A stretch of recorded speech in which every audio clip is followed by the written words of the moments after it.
Boa noite a todos. Meu nome é Gustavo Custer e eu estou aqui para fazer a direção da nossa palestra dessa noite, que vai ser feita pela nossa companheira da casa, Gabriela Asmar. Aproveito essa oportunidade, continuamos a informar que a nossa casa ela está fechada, né, seguindo as orientações das áreas e dos responsáveis pela saúde pública, que nos recomendam o confinamento, mas temos mantido o nosso esforço diário de fazer e de deixar no YouTube as palestras diariamente, de segunda a sábado, de tal forma que possamos nos manter conectados com a espiritualidade amiga, tratarmos, assim como estamos agora tratando da saúde física, protegendo o nosso corpo físico, tratarmos de alguma forma também da nossa saúde espiritual. Convido a todos que nos sigam, que acompanhem, que acessem a nossa página na internet www.rita.org.br. Lá vocês vão poder ter informações atualizadas sobre a nossa casa, vão poder ter algumas informações sobre campanhas. Nesse momento de isolamento, as campanhas são muito importantes. Quem puder acessar e colaborar de alguma forma, por favor, faça.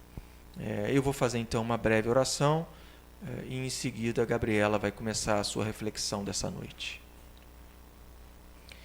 Jesus, Mestre querido, nós buscamos, Senhor, a nossa conexão mental contigo, unindo as nossas mentes, unindo os nossos pensamentos, através da tua imagem amorosa, a tua imagem que sempre nos estimula ao caminhar.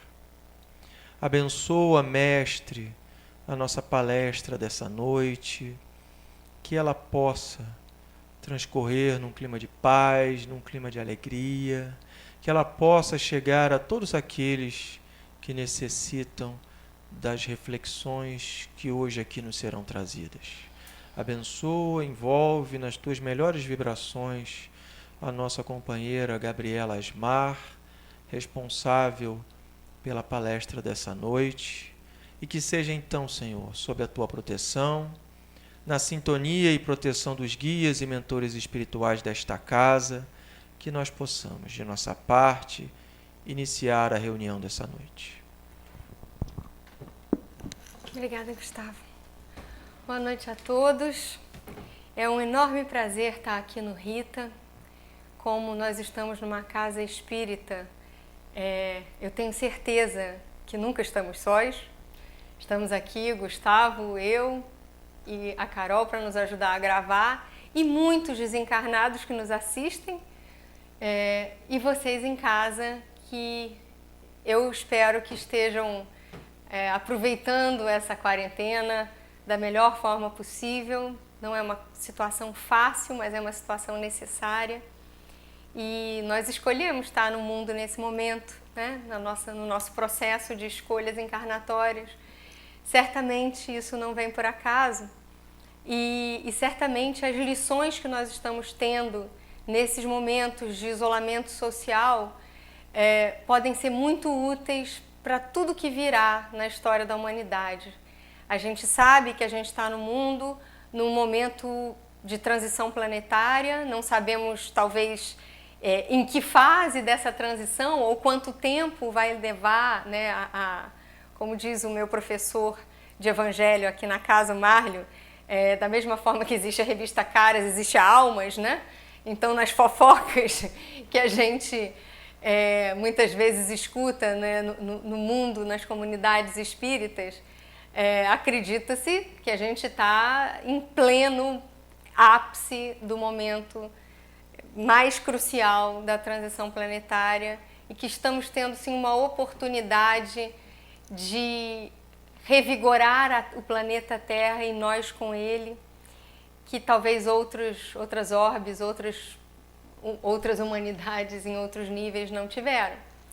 Isso nos traz a necessidade de pensar em que aprendizados a gente realmente está tendo nesse momento em casa por muitos e muitos dias, às vezes só saindo para ir a um supermercado ou uma farmácia, e muitas famílias convivendo de uma forma que nunca tiveram a oportunidade de conviver antes. Então, na minha casa, eu posso usar como exemplo, né? Estamos eu e meu marido trabalhando em home office, né? Que não é menos trabalho, muito pelo contrário. A gente tem um suporte tecnológico maravilhoso que o nosso tempo já permite, mas é sempre um desafio, né? Nenhum de nós é expert em tecnologia e a gente acaba tendo que aprender muitas coisas, isso tem tudo a ver com o nosso assunto de hoje. E a gente tem que conviver com os nossos filhos que também estão estudando em casa, as escolas estão fazendo toda uma adaptação para poder prover conteúdos online, coisa que não era pensada até poucas semanas atrás. Então, todo mundo num esforço de adaptação muito grande e com o desafio de uma convivência contínua, com necessidades bastante diferentes, em que pais e filhos estão precisando se adaptar a compartilhar muitas horas por dia, né? A gente está sempre correndo na nossa vida antes do isolamento social e quando a gente para olhar para tudo isso, mesmo com as dificuldades que isso traz, é uma grande oportunidade, né? Não é fácil, com toda certeza, são necessidades muito diferentes, mas como tudo na vida, eu tenho certeza, e eu digo isso em muitas oportunidades, antes desse momento Covid, toda força advém das fraquezas superadas. E é exatamente isso que a gente está tendo que praticar em doses cavalares nesses momentos de isolamento. Uma das coisas que eu mais senti falta nesse tempo todo, e venho sentindo falta, é de estar aqui no Rita, com todos os nossos queridos companheiros, sabendo que a espiritualidade amiga nos acompanha onde a gente for, mas aqui é mais gostoso. Então, de uma certa forma, a gente poderia ter gravado essa palestra em casa, com desafios tecnológicos, mas eu gostei da possibilidade de vir aqui falar com vocês nessa ambiência que é toda preparada para que aquilo que a gente fala aqui como um companheiro que tem algumas ideias a trocar, mas que as palavras sejam escolhidas com apoio dessa energia, dessa casa que tanto nos apoia a cada dia. E até naquilo que a gente acredita que podia ser melhor, podia ser diferente, na realidade é do jeito que tinha que ser. Então vamos lá. A nossa palestra de hoje é sobre infância. As perguntas 379 a 385 do Livro dos Espíritos. A primeira delas pergunta, né? O espírito que anima o corpo de uma criança é tão desenvolvido quanto o de um adulto? E a resposta, como sempre, é muito clara e muito objetiva, mas tem algumas coisinhas que a gente vai conversar.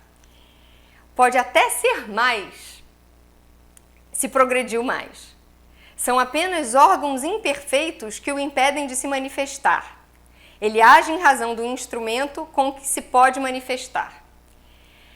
Por que Kardec, né, dentre todas as mensagens que recebeu e que compilou em cada uma dessas perguntas como resposta, né, que ele entrevistou com método científico, vários médiuns fazendo as mesmas perguntas para vários espíritos que vinham nos trazer a boa nova, por que ele usou a palavra imperfeitos? Certamente essa não é uma imperfeição, nem da obra de Deus, nem do tradutor. Ele usou essa palavra imperfeitos. Kardec era um cientista, né, que foi escolhido a dedo para essa tarefa, porque ele estudava magnetismo e eletricidade, por isso os fenômenos atraíram ele como nome para estudá-los.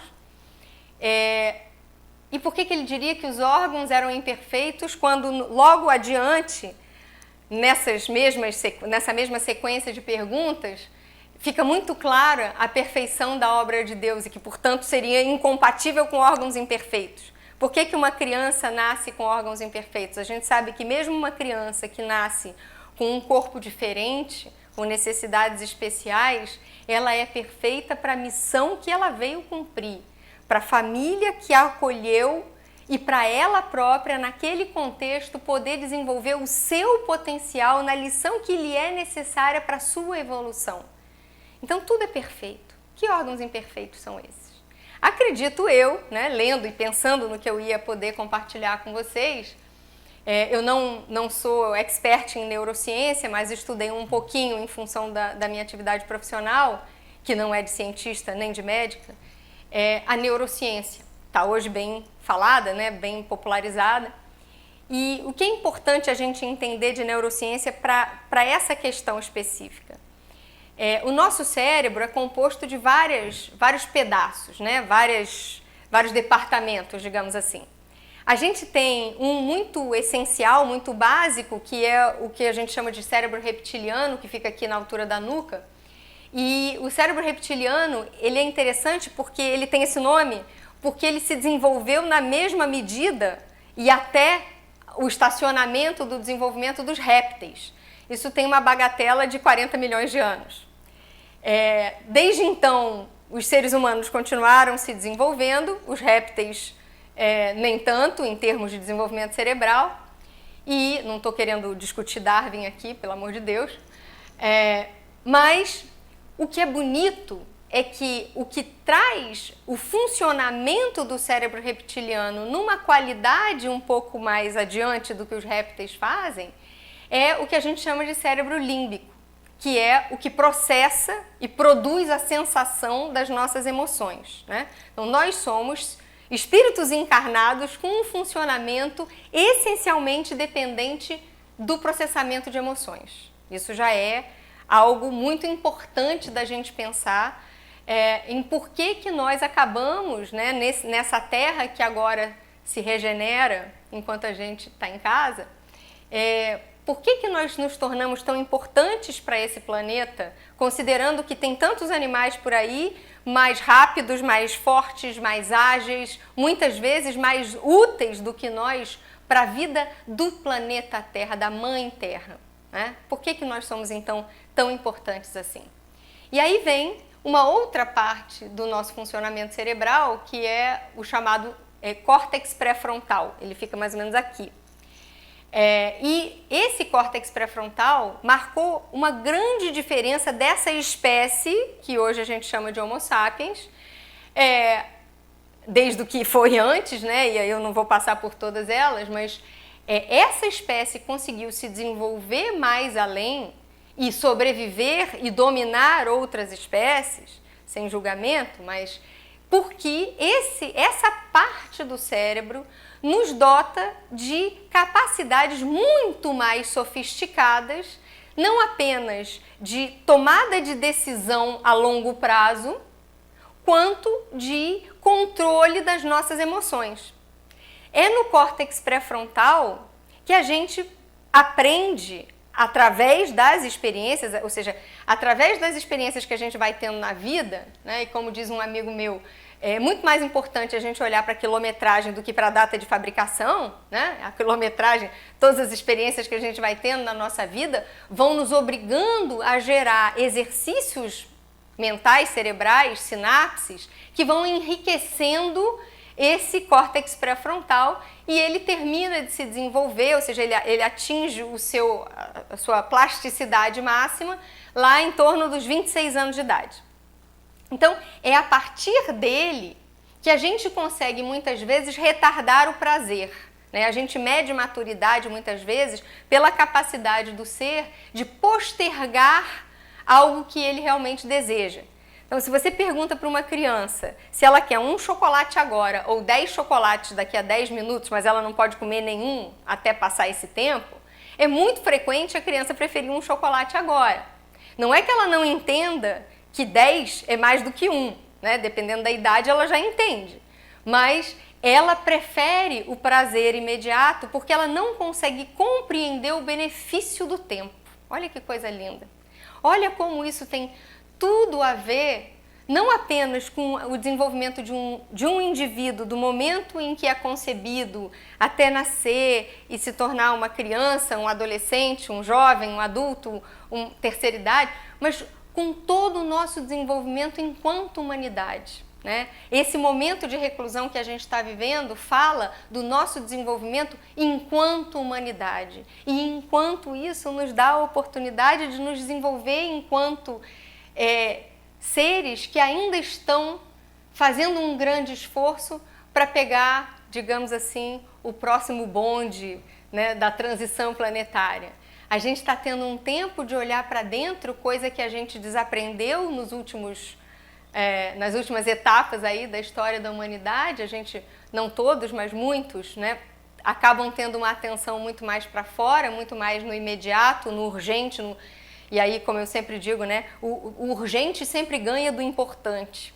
Então, enquanto a gente tem uma lista de 50 coisas para fazer, como é que a gente vai priorizar essa lista? Considerando que a gente está na matéria, a gente precisa dar conta do que a matéria requer, alimento, diversão, é justo, bem-estar, e ao mesmo tempo a gente precisa olhar para as coisas do espírito, para a nossa evolução espiritual, que é o que efetivamente vai nos propiciar a evolução na vida que permanece, né? E aí, essa vida que permanece muitas vezes parece algo tão distante, né? Porque assim, eu tenho tempo para isso. O que eu não tenho tempo é para a matéria, porque quem tem fome tem pressa, é verdade, né? A gente precisa cuidar da matéria para poder cuidar do espírito.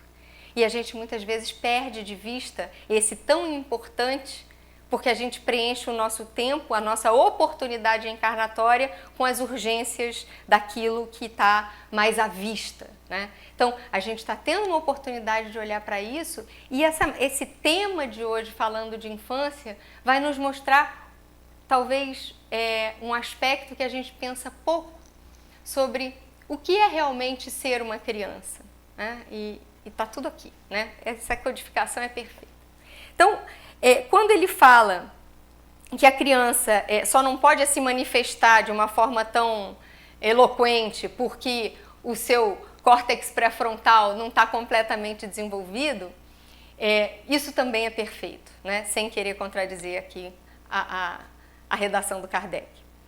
E aí a gente vai chegar, eu queria ir direto para um ponto que para mim parece ser o mais importante de todos, né? Obviamente a gente sempre que dá uma palestra baseada nos livros do Pentateuco, a gente imagina que vocês possam acessá-los. Hoje em dia até no Google a gente consegue, então é sempre bom ler tudo. Mas ao palestrante cabe a difícil tarefa de escolher o que há de essencial nesse tema. Então, eu queria que a gente pensasse no que é nascer, né? E passar por essa primeira etapa da vida, que é a antroposofia. Eu fui buscar um livro de antroposofia, que obviamente também fala muito de espiritualidade, porque na antroposofia, uma parte dela estuda muito o que eles chamam de biografia. A biografia é um estudo sistemático, não apenas da história de uma vida, mas de muitas vidas, para que se possa entender daí o que é do indivíduo, o que todos os indivíduos passam em determinadas etapas da vida. Então, na biografia, no estudo da biografia, essa busca de compreensão de padrões acontece em setênios, ou seja, de 7 em 7 anos. Então, o primeiro setênio, da concepção aos mais ou menos 7 anos de idade, por aí vai, né? O segundo setênio dos 7 aos 14 e assim sucessivamente. Aqui no Livro dos Espíritos, eles fazem uma menção nessa chamada infância até mais ou menos uma idade de 20 e poucos anos. E por quê, né? É nessa primeira etapa da vida, se a gente olhar para a vida do ser humano em relação ao que são os outros animais, né? Um bezerrinho, ele já sai da barriga da mãe andando e sabendo procurar comida. Quantos anos o ser humano, para andar até que é rápido, né? 1 ano e pouco, 1 ano, mais ou menos em torno de 1 ano. Mas até que idade a gente precisa ainda ter a proteção dos pais para poder ter comida no prato todos os dias, né? O ser humano precisa de muito mais proteção durante muito mais tempo, de muito mais recursos, de muito mais estímulos para poder dar conta do grande objetivo da sua encarnação, que é evoluir, né? Então, por que a gente tem uma infância tão grande? A gente está, na realidade, plantando nesse período de solo fértil aquilo que mais adiante a gente precisa não apenas colher, mas ampliar, levar adiante para as próximas gerações que virão. Porque o nosso objetivo aqui é evolutivo. Não adianta a gente passar por toda uma vida, essa oportunidade maravilhosa e tão rara da encarnação, para chegar lá adiante com aquilo que já tinha chegado, já tinha no início, né? Se a gente for sair desse mundo do mesmo jeito que entrou, o que a gente veio fazer aqui? A gente desperdiçou uma encarnação? Então, quando a gente valoriza a vida que a gente recebeu, é com a certeza de que a gente precisa receber tudo com gratidão para poder multiplicar. É a parábola dos talentos. Eu adoro essa parábola dos talentos, eu vou muito resumidamente falar dela. De que um senhor ele precisava fazer uma viagem longa e deu a 3 servos talentos, que era a moeda da época, né, para um servo que ele achava que tinha uma capacidade razoável, 1 talento. Para aquele que ele achava que tinha um pouco mais de habilidade e desenvoltura, ele deu 3 talentos. E para o que tinha mais ainda, ele deu 5 talentos. Né? E a gente tem muitas referências na Bíblia de que aquele que já tem a capacidade, mais lhe será dado. Não é porque Deus não conhece a meritocracia, muito pelo contrário. Né? É exatamente a meritocracia. Né? É exatamente você olhar para quem vai fazer bom uso dessa oportunidade. Então, é uma oportunidade rara da encarnação, então ela será dada para aqueles que já têm condições de fazer algo bom com isso.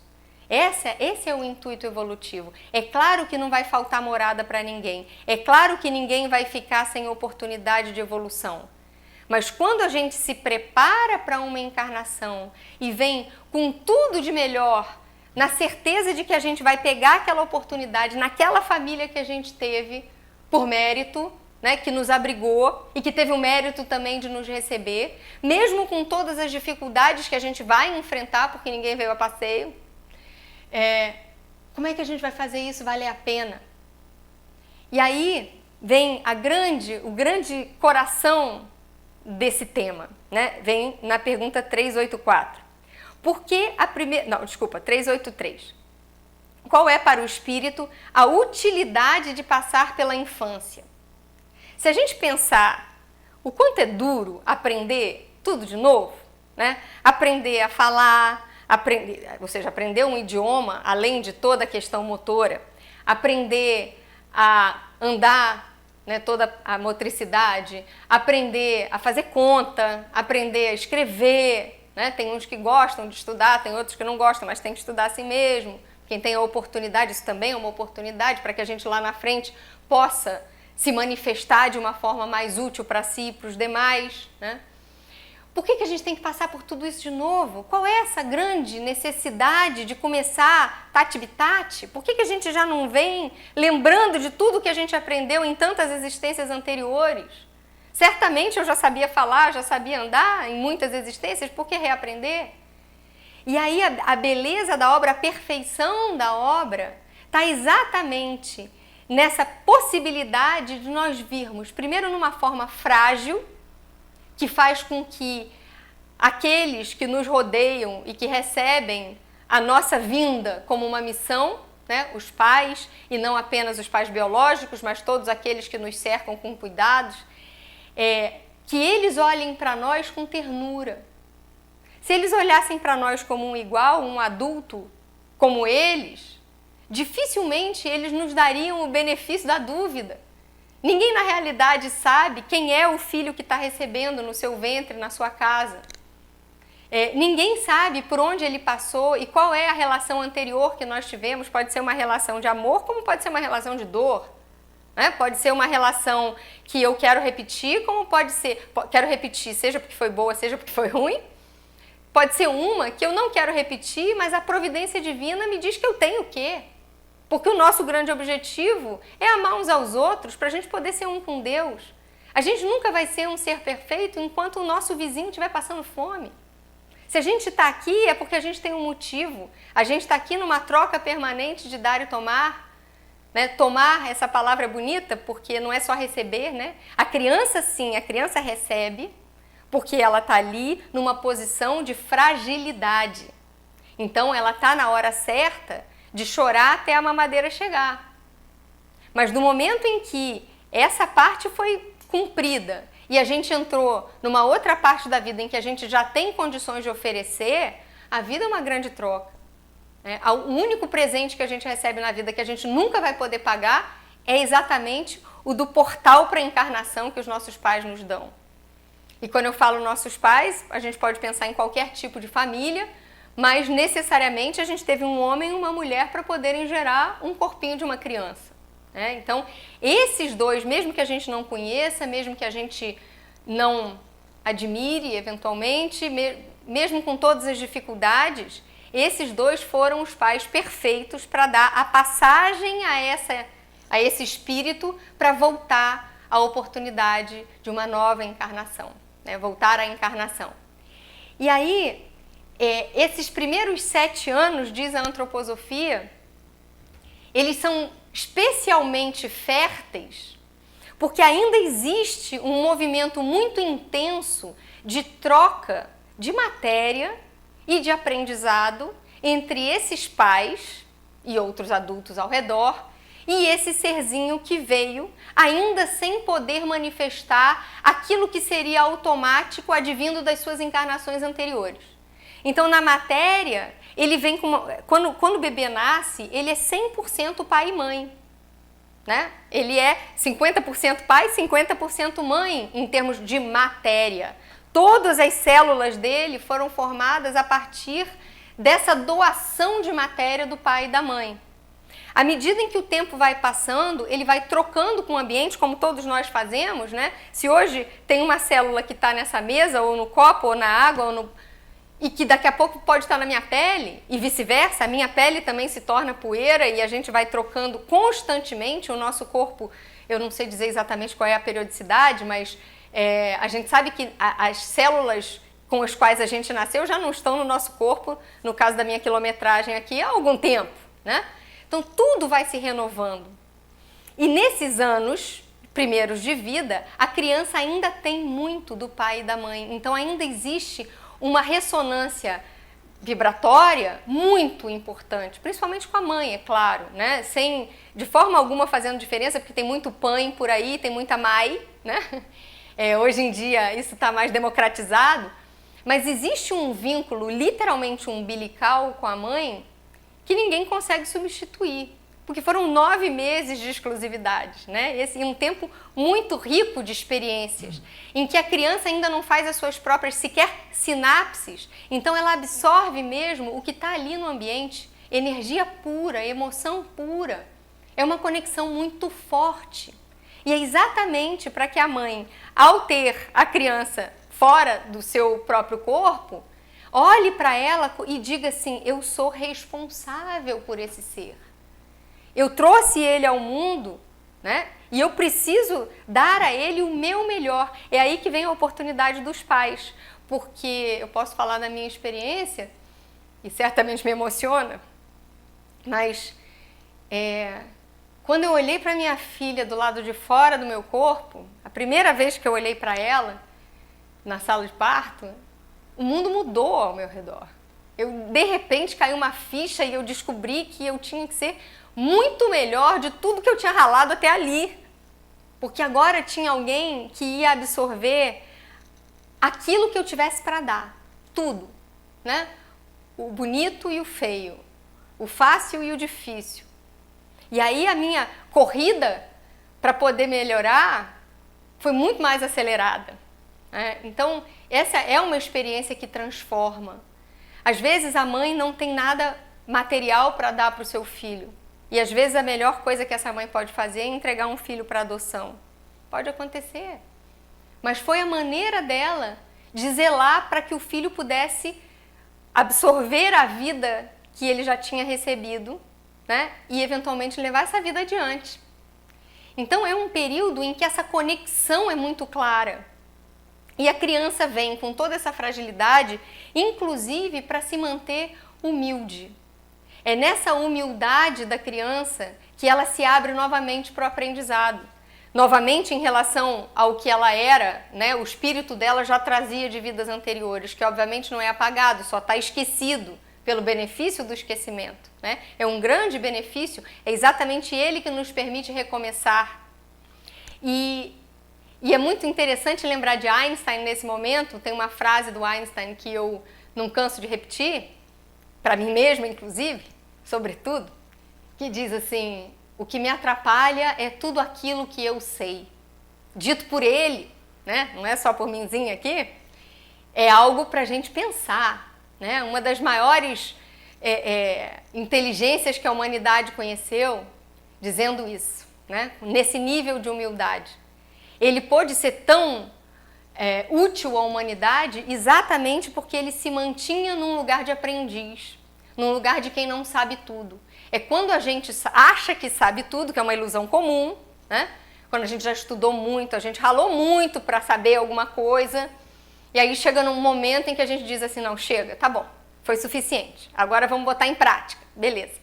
Isso tá ótimo, tem que ser assim mesmo, né? Melhor feito do que perfeito, mas a gente também precisa estar sempre disposto a revisar aquilo que em algum momento foi o nosso melhor, senão a gente deixa de poder crescer.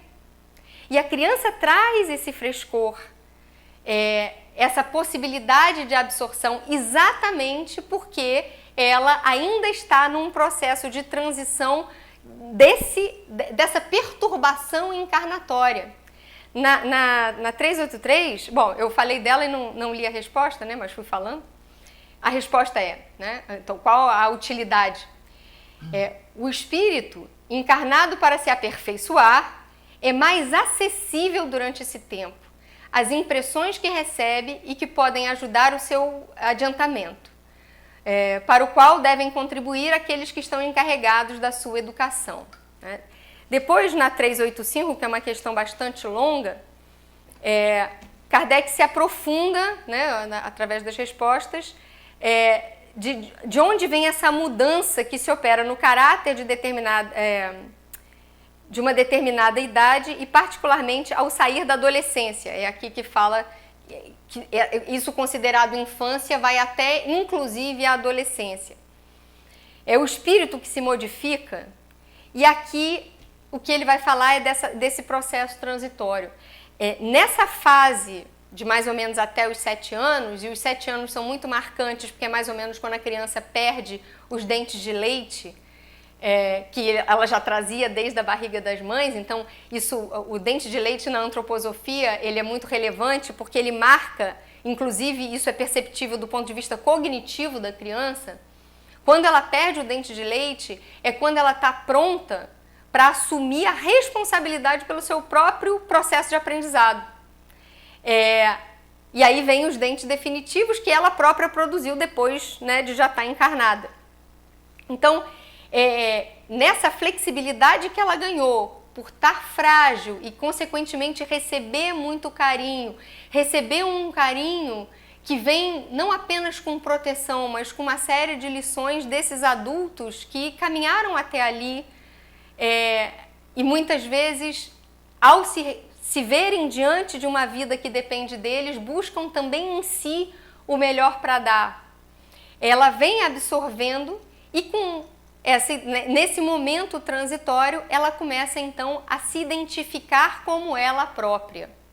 E aí ela vira adolescente. Adolescente não é uma fase nada fácil, mas o que é importante é que daí para diante a criança começa a efetivamente trocar com o mundo, né? Já deixa de ser criança, já se torna um jovem, e aí já começa esse processo de troca.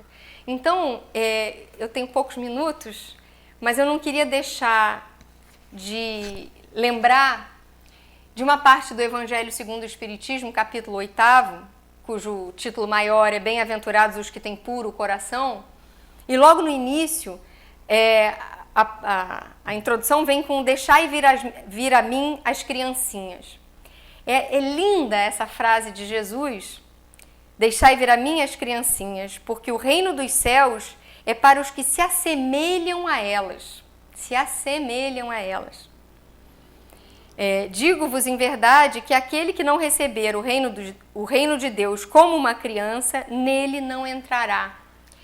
Jesus diz isso porque a gente sabe, o motivo da encarnação dele era vir mostrar o caminho. Ele é o caminho. Então, ir a ele é ir ao caminho que leva a Deus.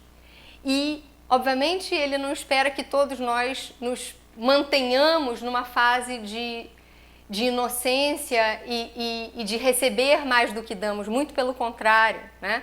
O grande objetivo da encarnação é a gente poder ajudar uns aos outros numa interdependência que requer que cada um esteja pronto a dar também. É claro que ele quer isso de nós, mas o se assemelha às criancinhas vem nos lembrar que a gente está sempre, assim como Einstein, pronto para aprender, capaz de aprender, né? E precisa ter a humildade de quem não sabe tudo para poder se manter nesse caminho evolutivo que em algum momento nos levará a sermos espíritos puros, né? A gente espera que não demore muito, mas a gente sabe que vai demorar, faz parte, mas estamos a caminho. E para fechar, eu queria ler para vocês uma poesia do Steiner, que é o grande mentor da antroposofia, e ele escreveu essas palavras exatamente para as mães orarem com seus filhos nessa fase tão fértil da vida. E vale a pena termos essa oração para todos nós, que somos todos criancinhas. Da cabeça aos pés sou a imagem de Deus, do coração às mãos sinto o hálito de Deus. Quando Deus eu avisto em todas as partes, no pai e na mãe, em todas as pessoas queridas, no animal e na flor, na árvore e na pedra, não sinto medo de nada, só amor. A tudo o que está ao meu redor. Rudolf Steiner. Então, que nós possamos, assim como as criancinhas, ver Deus em todas as partes e aproveitar esse momento de reclusão para sentir mais para dentro que para fora. Paz e bem a todos. Obrigado, Gabriela, pelas reflexões. Vamos então agora orar e agradecer. Jesus, Mestre querido, te agradecemos, Senhor, pela oportunidade de nos conectarmos mentalmente a Ti, através das reflexões que nos foram trazidas nessa noite. Que todos aqueles nossos companheiros, amigos, que seguirem essa palestra possam também, Mestre, entrar nessa faixa vibratória e receber o que aqui recebemos. Que as vibrações dessa hora, Mestre querido, possam irradiar para os nossos lares, possam magnetizar cada canto de nossas casas, para que lá também possamos lembrar de Ti, possamos continuar aprofundando as reflexões que nos foram trazidas nessa noite. Abençoa, Senhor, todos aqueles profissionais que nesse momento de confinamento trabalham para que a nossa sociedade possa voltar a viver e a se conectar de maneira mais intensa. Ajuda e sustenta cada um de nós nesse momento e que seja sob essa bênção, Mestre, que nós possamos, agradecidos a Ti, agradecidos aos guias e mentores espirituais desta casa, de nossa parte, encerrar a palestra dessa noite com paz e com serenidade em nossos corações.